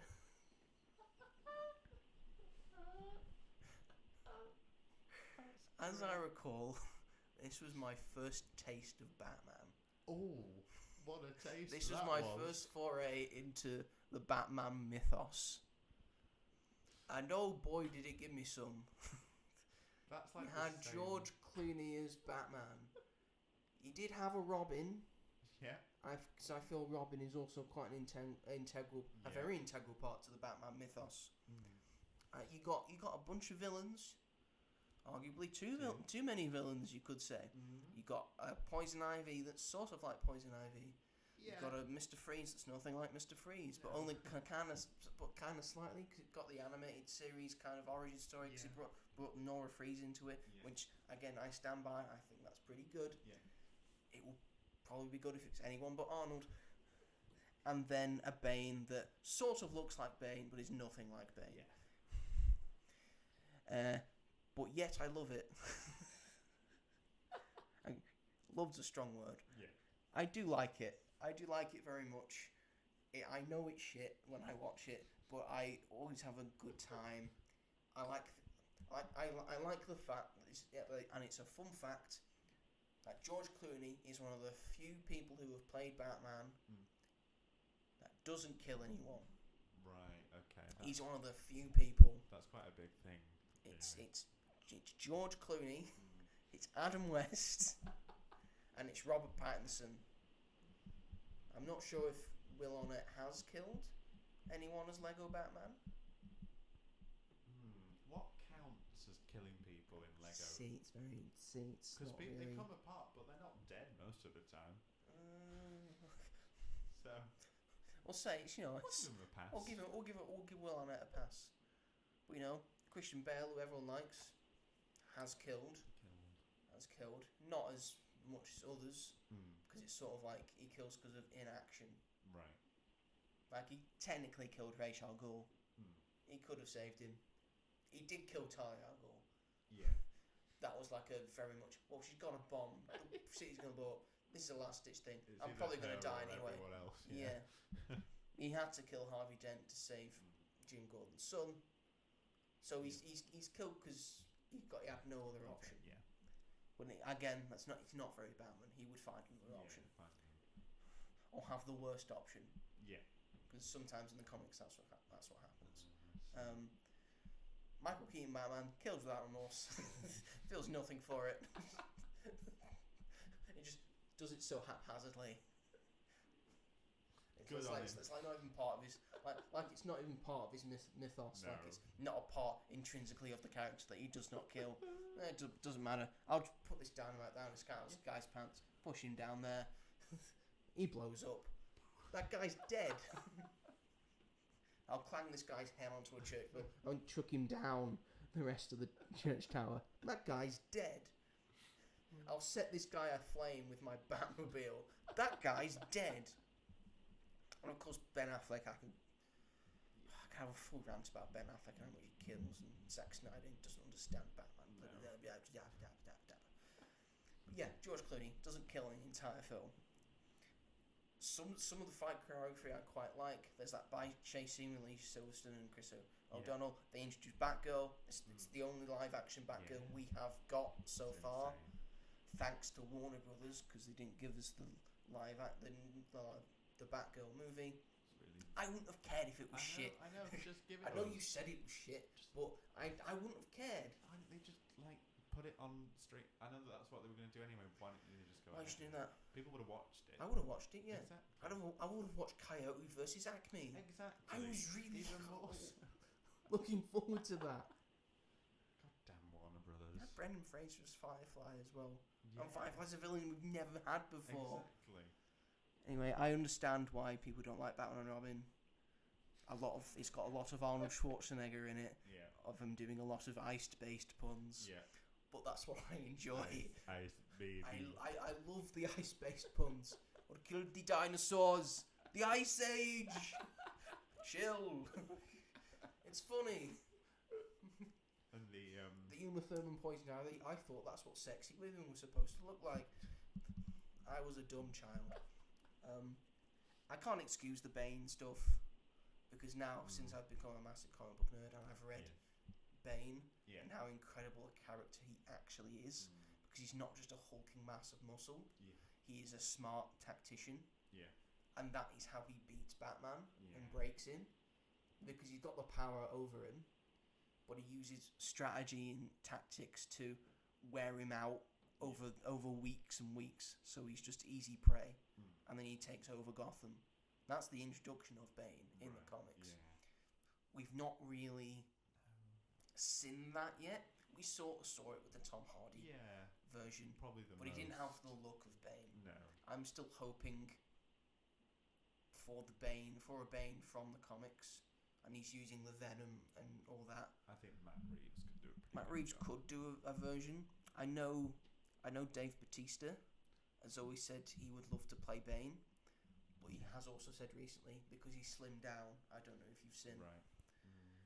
for his health, and he wanted to do it because he wants to have more serious roles, Right. which is fair enough. Yeah. And I'm happy for him. Yeah.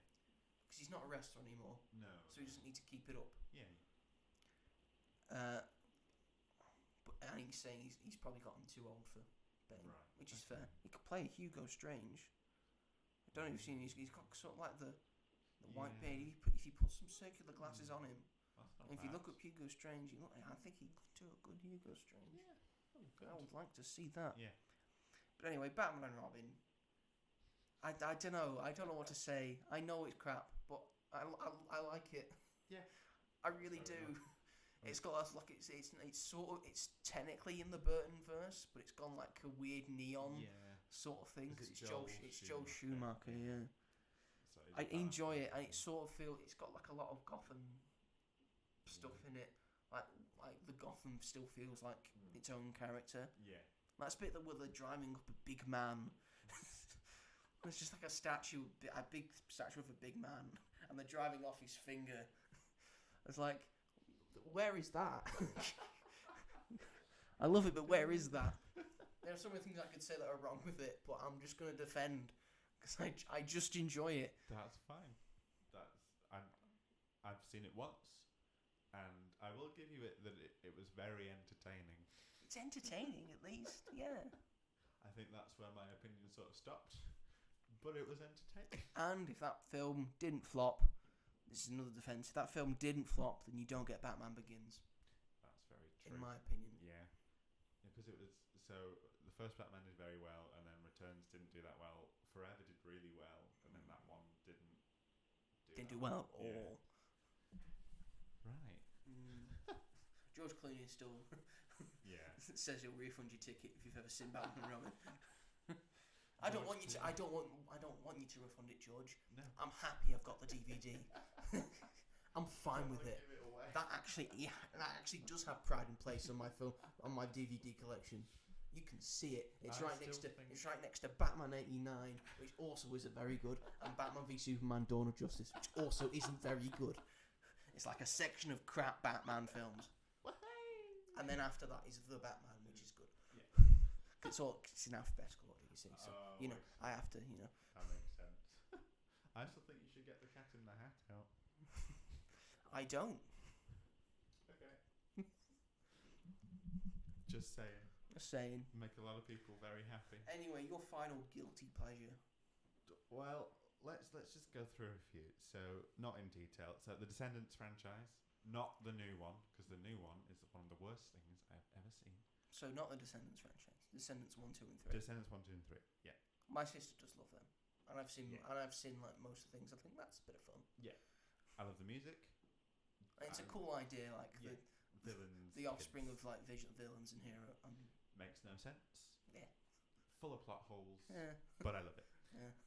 The 2014 remake. I like how the main character, like the actress, doesn't know how to dance. I saw this fun fact. So whenever you hear her dance, she's like doing it very robotically. She doesn't dance that much. No, she's not in many dance numbers in those films. No. The 2014 remake of Annie, I love because I grew up with it, and I watched it like a week ago, and it's just a wave of nostalgia. I love that soundtrack, even though it's technically not very good. The Rise of Skywalker, I think it's one of the weakest Star Wars films, but I don't hate it. I think there's stuff in it that's pretty good. Made a lot of wrong turns, but I don't hate it. Yeah. Like I love most Star Wars. So. Yeah. I just like enjoyed it. Like there was stuff to enjoy about it. Wish that came out last year. Everyone hates it. Fair enough. I really like it. I've seen it twice. I like the art style. Yeah. I liked some of the music. Some of the music wasn't great because it was written by pop artists and not like Lin-Manuel Miranda. Exactly. Who should have wrote it? He should have wrote every musical. The Illumination films, most of them, apart from Hop, I really like.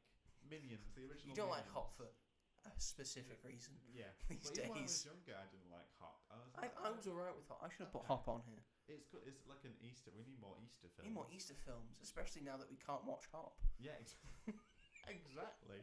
Got Rise of the Guardians, which is like a third an Easter film. But Minions, the first one, I really like. I just think it's. I don't think that's a guilty pleasure. A lot of people like Minions. Yeah, I really like it. Same with Despicable Me 3. That a lot of people don't like it, but I really like enjoy it. Despicable Me 3. It's fun in the franchise. Despicable Me 4 is another question in my mind. I haven't seen it yet.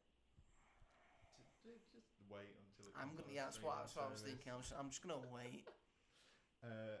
The remake of Mean Girls, I really like. Sue Me. I know it's. I thought it was fine. Good, but I enjoyed it. I like the music. Yeah, I really love the musical.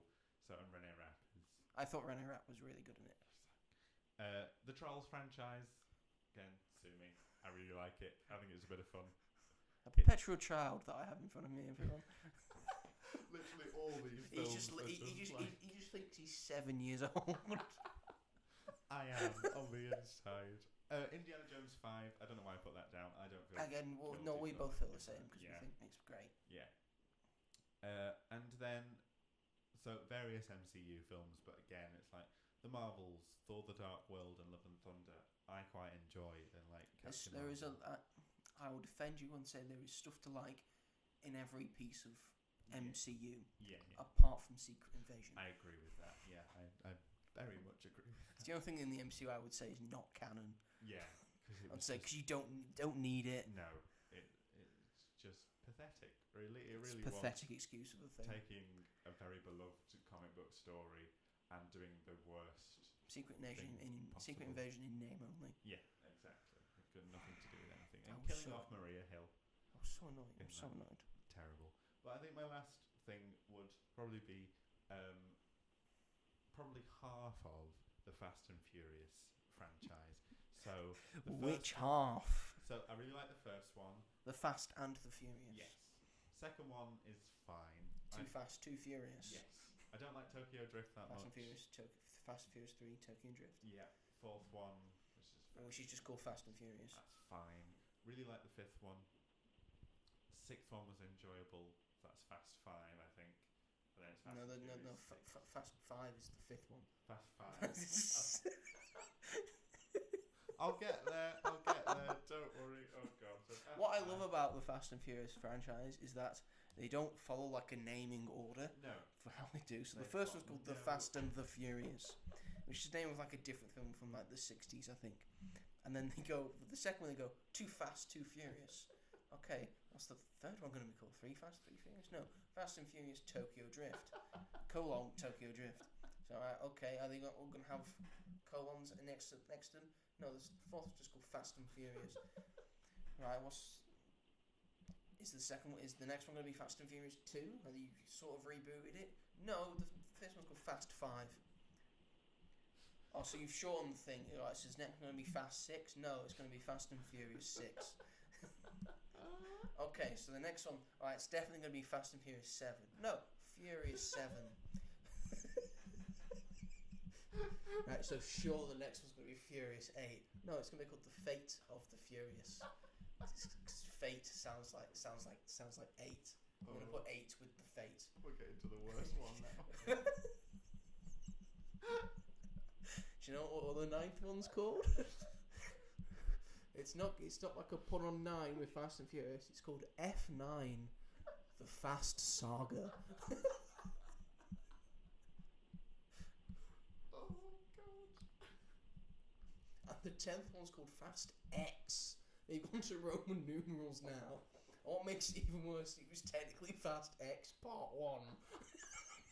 So the 11th one's not going to be called Fast 11 or Fast XI. It's going to be called Fast X Part 2. If they're going to keep to this might be the only time that they've kept to like any logical things. Yeah. So if it is Fast X Part 2, then they've kept to a logical thing. But I feel that's not what's going to happen. It's going to be called the end of the Fast 11. I don't know. That's what I love about it. Rome Drive Along Part 2. The We're going back to basics. We're gonna just steal some DVD players. That's what the first one's about. They steal some video players. Oh God, I'd never thought about that like that much, and then you putting it all together. It's dumb. It's the stupidest. It's the dumbest thing. How like they had to have meetings about these. It's a things. $1 billion franchise, and they can't come up with a suitable thing. No, changing it every single time. But I like So then 5, 6, 7. 7's my favourite. I like 8. I think 8's pretty good. 9 is whatever. They went into space. That's too much. Why? Stupid. Hobbs and Shaw was okay, but I really liked Fast X. I think that's what I'd written as Fast X. That is definitely a guilty pleasure. Yeah, I really liked it. I liked it a lot. I saw it on my own on a very hot day, so it was like perfect. I will give you it if you say the best thing about it was Jason Momoa. Yeah. Then there you go. Yeah, he was really because he is the best thing about it. And I think it pissed off Vin Diesel. Yeah. But why would you cast it like he's gonna? He's gonna do that. Yeah, but it was just because he was just like unchained. He was unhinged, and I thought he did a really good job. I do think because there's like a lot of plots going on at once, that is too much. Like I only gave it like a 7 out of 10. But I think for the Fast and Furious franchise, that's pretty good, a 7 out of 10. So, but I just really, because I'd watched all the films sort of back to back, leading up to it, the week before to lead up to it, and then that's too much Fast and too much Furious. It is a lot, but that's what I was looking forward to. He did a Fast and Furious rewatch. There's something in that, isn't there? Well, I hadn't seen most of them before. It was the first 3 that I'd seen. Then 2 years later, I watched the rest of them. But luckily, the best ones are like in the middle, 5 onwards, really. I would say 5 is the best one. Yeah, I do. 5's my second. Fast favorite. 5. Best 5. Fast 5. I liked 7 because 1, it was a really good tribute to the actor that Paul died. Walker. Yeah, the way the film ends is genuinely beautiful. And Charlie I was Puth. Yeah. At the time, it would have been like, but now we look back and we're like, that's hilarious. But I got very emotional watching that scene. I thought that was like, because they say goodbye to each other, don't they? So and then they both drive off in different directions, and it means that technically in universe he's still alive. Yeah. Which is kind of sort of like, they're gonna like. Oh God, don't. Like AI, like generation. Oh, but they will, sort though, won't they? Okay. You're just gonna have to suck it up if you want Fast X Part 2 /11/XI. I was genuinely like at the end of it, I was like, I can't wait for Part 2 because Gal Gadot comes back, The Rock comes back, and they're on that water bridge that has just broken. And because Gal Gadot falls from a great height. Yeah. So we'll see what happens there. But I just really enjoyed it. A lot of people didn't like Fast X, and I get it. It's dumb, it's silly, but I had the best time with it. I thought it was alright for a Fast and Furious film. And I can tell you the ride at Universal's crap. Oh, that's a shame. I bet the Cars one at Disneyland's like better. Probably is, yeah. And you'd think like Fast and Furious. And it's not. No, not Is really. it like it's a small world? But It's not. Fast It's and not a Furious? roller coaster. It's one of those like visual things where you like just sign a thing. Just build cars and go fast. It's in the title. What most of them. It's in the title. They don't want to do that. God's sake, why? It'd be great if it was like Pirates of the Caribbean and it was just an animatronic of Vin Diesel just going family comes first. Family comes first. And they have to keep taking animatronics out for every time he has an argument with the cast member on set. Punch. Right, now you have to get the same punch. We have to be on the same punch total. But yeah, that's where I wanted to end it, on a very embarrassing note. It's not an embarrassing note, I would say. It just depends which Fast and Furious thing Yeah, if I'd have said... you're thinking of. I could have said worse. You definitely could have said worse. I could have been like 9 and 3 of the best. But I didn't. That's not my opinion. You but didn't. If that is your opinion, then fair enough. I will tell you that that the Fast and Furious franchise is the 8th biggest, highest grossing franchise of all time. Because like all of As of right now, with 11 films, it has grossed $7.3 billion. Because even like... With the single most being Furious 7, which made $1.5 billion. That's mad. And even like the 8th one made $1 billion. Although in front of it, in 6th, is the Avengers franchise, just the Avengers films on their own, which is only 4 films, and that has made $7.7 billion. That's much more impressive. With Endgame being the highest of $2.7 billion, with an average for the films being $1.9 billion. That is very impressive. That is arguably too much money. I mean, the highest grossing franchise of all time is the MCU. Total worldwide gross, $31.4 billion. The highest one, of course, is Avengers Endgame. Do you know what the average is? God, what? It's $916 million. And that's what, like, they make an average of just under $1 billion every film. Oh my god. And it's in green as well, because that's still ongoing. Yeah. Because Deadpool and Wolverine is still technically in the cinemas, so it's still technically making money. My goodness. Oh. If the next couple of Marvel films all make $1 billion, their average will probably go up to $1 billion. The average $1 billion a movie.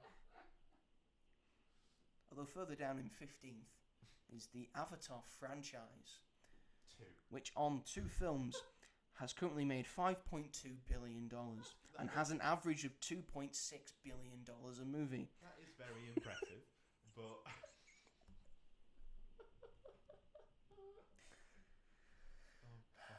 Where's Wizarding World? Probably down in the depths. It's 4th. Oh, that's very good actually. So that's... Total worldwide gross of $9.6 billion.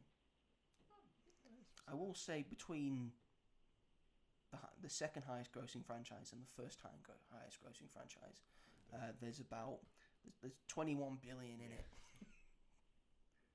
And the second highest grossing franchise is Spider-Man. Really? Oh my gosh. 14 films. 14? Spider-Man 1, Spider-Man 2, Spider-Man 3. Amazing Spider-Man 2. Oh, it's not counting the... No, Homecoming, Far From Home, No Way Home. That's Across the Spider-Verse, Into the Spider-Verse. 8. It'd be Across the Spider-Verse, Into the Spider-Verse. Madam Web. 10. They're counting Madam Web and Morbius and Venom and Venom 2. That is still technically Spider-Man, I guess. Barely. And the first Venom made a lot of money. Yeah, it did. Too much money. That will be 16 by the end of this year. I imagine Morbius and Madam Web have really brought down the average for the Spider-Man films. For only 758 million. That's still really heck. good. 3rd is Star Wars, by the way. Yeah. I think the Spider-Man franchise has just overtaken Star Wars. I'm not surprised. Because I think because Spider-Man's ahead of Star Wars by just $300 million. Which is an astronomical amount of money. If you were given $300 million, it's life-changing. They spend that on a 1-1 film these days. And if it makes that money, it's a flop. That'll go up, won't it? Because we've got that in The Last Dance and Craven the Hunter coming out. Yes, it will. Before the end of the year. And I haven't got any Star Wars films coming up. Nope, not until 26. 26 at least. Mandalorian and Grogu, and then the Rey film. Or is that next year? Mandalorian and Grogu. I'd like it to be next year. It's been too long without a Star Wars film, really. What were we talking about? Fast and Furious. Fast and Furious, which again is only number 8 on 11 films. Pitiful. But Fast X domestically didn't do very well, but internationally, that is what It does very well. Yeah, so it got like 700 million worldwide, which isn't great compared to others, but that is still a lot of money. So that they're able to make the second one and the third one. There's supposed to be a third part as well. Yeah, oh, great. So Fast And it's my Fast fault. XII or Fast X Part 3. I gave them some of that money, so some of that is my fault. Fair. But I liked didn't. It, so I've watched them all on streaming. that's fair. Seventh, just above Fast and Furious, is X-Men, which apparently is still going. Because they're counting Deadpool and Wolverine as an X-Men film. So does that go in both X-Men and MCU? I guess so. Because they both are. Well, Spider-Man, if there's a Spider-Man film coming out, would count. That would go in there. And an Avengers film. Yeah. Especially the Avengers film, they'd have to put them It's in. insane. It's insane. Marvel have got 3 separate highest-grossing franchises, separate from their own highest-grossing franchise. Oh that my are goodness. in the top 20 Yeah. of highest-grossing franchises. Oh god. And I imagine just outside it are like Iron Man, Captain America, Yeah. all that. Anyway, so we just went on a slight highest-grossing movies tangent there. It was relevant. It was relevant to what we were talking about. Is that the show though? We've talked about our secret loves, our guilty pleasures. We might be hung, drawn, and quartered after this. You definitely might be. I will be. I think I'll be all right. You'll be fine. I'll You be might get a fine. slap on the wrist. It's like, I understand where you're coming with that Batman and Robin one, but never do it again. Know your place. I will be thrown in a river. When you say which is the best Batman film, you say The Dark Knight. Yes, you do. You do say The Dark Knight. Anyway, that is the show. Thank you very much for listening, ladies and gentlemen, or watching if you're watching this on the YouTubes. If you are watching this on the YouTubes, please feel free to give us a like, give us a subscribe, push that bell notification so you never miss an episode or a review that I do for the channel. We're also available on Spotify and Apple Podcasts. If you're listening on there, thank you very much for listening. Leave a comment on any of them. If you would like to see us do anything, you have a suggestion for the show, you have any questions you want answering, we could do a Q&A episode one day if we have enough questions to ask. If you want to leave a bad comment, we'll read them out as well and laugh at you. Suckers. So your comments mean nothing. The bad comments mean nothing. Comments mean everything to us. Yes. Please like Right us. comments, yes. Please. Please. We're desperate for attention.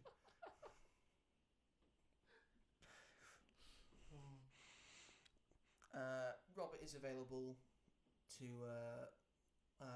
read his reviews on Screensphere.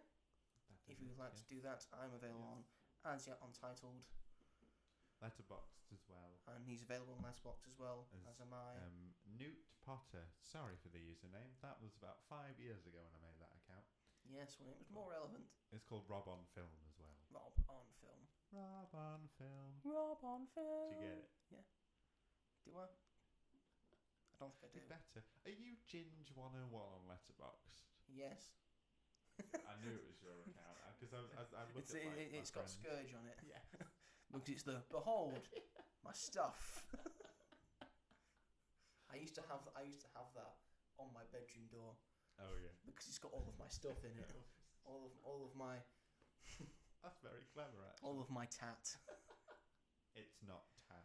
Took a while to print as well because it's in full colour. Oh. Really pushing the edge of the envelope there. The paper felt very flimsy. It's probably had a lot of colour poured onto it. Anyway, that is the show for today. Next week, there will not be an episode because I'm away on a trip to London to do some stuff. Yay! Do some stuff. We're doing Taskmaster Live Experience. Looking forward to that. I'll be seeing Hamilton, looking forward to that as well. And I'll be seeing The Play That Goes Wrong, also looking forward to that. And the week after, we'll probably give our reviews of Megalopolis, which we will have seen. I will also be seeing Hellboy the Crooked Man, if anyone cares at that point. What? I hear it's going straight to streaming in October. Will we have seen Joker Folie à Deux by then? Very Nice. possibly. 8 days away. It is, yeah. Which is mad. It is, yeah. You know how you were saying that they should have switched Joker for September and Beetlejuice Yeah. for October? I think the merch and advertising also wanted to do that. Seeing the amount of Halloween sweets and candy that I've seen that have got the Beetlejuice name on them. And it's like, it came out like 3 weeks ago. Exactly. It's a very dumb decision. It was a dumb decision. Anyway, that is the show. Thank you very much for listening and watching. And we will see you all in the next one. Goodbye. Goodbye. I thought we were harmonising. Oh, sorry. Goodbye. That was terrible. We never do that again. Bye. Bye-bye.